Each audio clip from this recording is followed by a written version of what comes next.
നമസ്കാരം. ഇന്ന് ലോക രാഷ്ട്രീയത്തിൽ ശ്രദ്ധ നേടുന്ന ഒരു പ്രധാന വാർത്തയിലേക്ക്.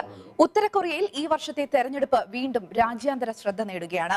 ഇതിൽ തന്നെ ഏകപക്ഷീയ ഭരണകൂടത്തിന്റെ കീഴിൽ നടന്ന ഈ തെരഞ്ഞെടുപ്പിൽ ഭരണകക്ഷിക്ക് തന്നെ മുഴുവൻ പിന്തുണ ലഭിച്ചതായി ഔദ്യോഗിക വിവരങ്ങൾ പറയുന്നു. രാജ്യത്തെ ഏകാധിപത്യ സ്വഭാവം കാരണം ഈ തെരഞ്ഞെടുപ്പിൽ മത്സരാർത്ഥികളുടെ തിരഞ്ഞെടുപ്പ് മുതൽ വോട്ടെടുപ്പ് വരെയുള്ള എല്ലാ ഘട്ടങ്ങളും സർക്കാരിന്റെ കർശന നിയന്ത്രണത്തിലാണ് നടന്നത്. വോട്ടർമാർക്ക് ഒരേയൊരു സ്ഥാനാർത്ഥിക്ക് മാത്രം വോട്ട് ചെയ്യാനുള്ള സംവിധാനമാണ് നിലവിലുള്ളത്.